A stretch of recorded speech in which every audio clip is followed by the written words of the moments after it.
Good morning, everyone. It is Thursday, and welcome back to Grace in Your Corner. I am Corey Strothman. Today, I have a limited amount of time. I have a very full schedule. I chose to have a full schedule, and excited about that with meeting with other people, bringing my boys to meet with grandparents. But I wanted to talk to you today a little bit about some reflecting that I've done in life, and it aligns with the quote that I posted this morning. And that was about how faith can move mountains, but also essentially doubt can build them up. And that is something that I've talked with friends about and wanted to figure out, where am I on that? I need more clarity of how I stand and how I feel.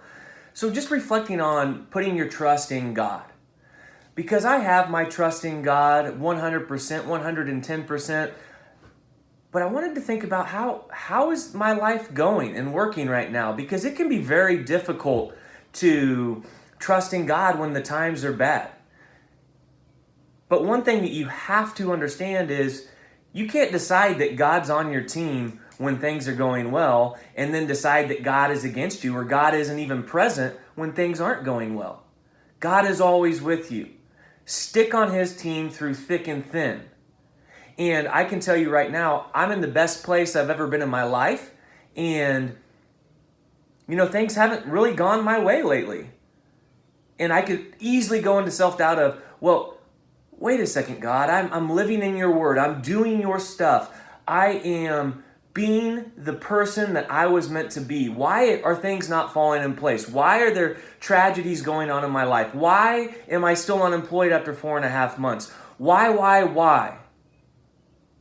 And those thoughts do creep up in my head. But at the end, I go back that I love Him and I know He's not going to lead me astray. There have been times in my life where I haven't been a model citizen and things have gone my way. So it is very difficult because it's unknowing of what God's plan is. And it can just work out in mysterious ways. But even in the darkest moments, you have to understand that God has an overlying plan. And that might not be exactly what you want. So let me give you some examples of some things that have been going on in my life and relate it to something that I heard last week. So as I had mentioned, I thought, hey, I am right on the right track. And here's kind of what's happened over my last 2 weeks. I have a dear friend that was diagnosed with a brain tumor 2 years ago, and she passed away just recently, taken from us way too soon. A loving family, 2 young girls, heartache. I love the family with all my heart. I will continue to do that, but very, very difficult for Lauren and myself to go through that. Then I'm going home to Burn, Kansas, and I get a call that a good friend is diagnosed with cancer. And this friend isn't much older than I am. Very beatable, and I'm behind him 100%, and I know it'll work out for the best, but God has that plan. But man, boom, smacked again. Right with something right in my face. And the questioning is coming up. What is going on? What are you trying to tell me? Then you fast forward to Tuesday, and Tuesday around 6:30, I'm in my basement with 2 boys. I put bike helmets on the stairs right by the door, just in case we needed those. I didn't want the boys to see them because I didn't want to make them worried, but I honestly thought there's a time that we were going to need to put on helmets. The tornado's on the TV, and they're saying where it's going, and I'm thinking this thing is coming right at us. And again, what is going on? All these challenges, all these difficulties. God, what are you trying to tell me? What am I doing wrong that I don't know about? And I really had time to reflect, but it still didn't hit me. I'm trying my best. I want to be the person that you want me to be, that you live, that you created me to be. But it wasn't there. And it wasn't until Thursday at my friend's service that things started to click. It was difficult, a lot of emotion. As I'd mentioned in one of my posts, It was standing room only, a tremendous crowd to shower love and support. And the pastor sent a great sermon, or said a great message about her last 2 years of life. And she is diagnosed with a brain tumor and given a short time to live, continued to beat the odds on that. And then he had talked to us about a conversation that he had with her and asked her about the last 2 years of her life, how it's been with all these difficulties, all these struggles of trying to stay healthy and tackle this cancer. And what was said was where it clicked. And her response was that the last 2 years of her life were the best 2 years that she could ever have.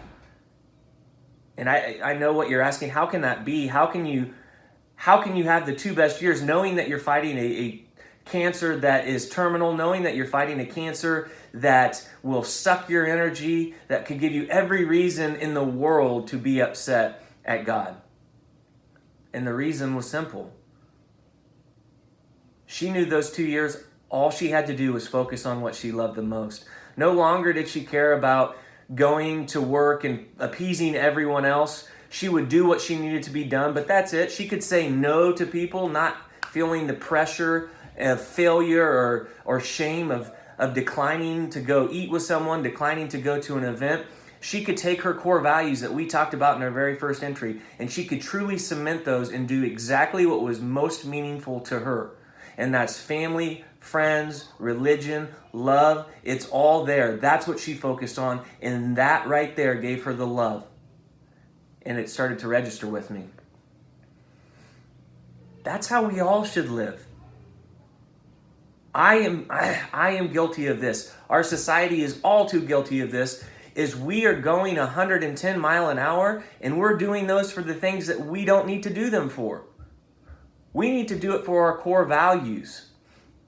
And I don't want to be the person that goes 100 miles an hour and is doing things and afraid to say no and afraid of shame or guilt. I'm going to remove that guilt, and I ask that you do that too, and you do what aligns with your core values. Because that's the way you should live life, with your family, your friends, and what means most. Because at the end of the day, when you come and you are listening from above at your funeral service, do you want it to be lined with people that are joyous in the love and connection that you have? Or do you want it to be a smaller gathering of people that remembered the hard work and dedication that you put in at work?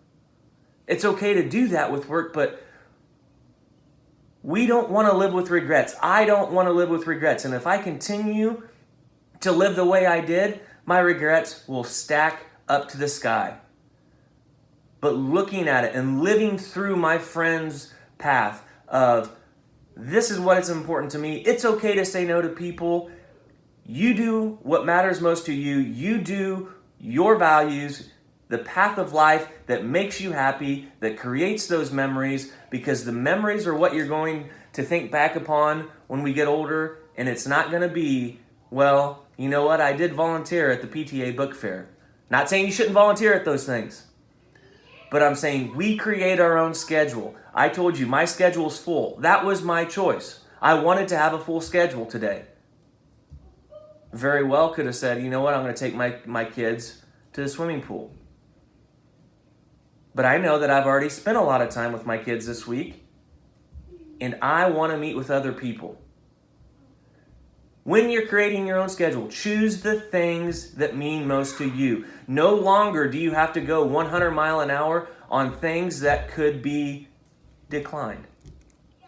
Think about that. But God spoke to me, and God said that I need to start living more for my values, more for the people around me, and less for the unmeaningful things. Because that is how you find serenity in this world. And I'll be forever grateful for that message. And I hope that you really consider where you're at too. Have a great day.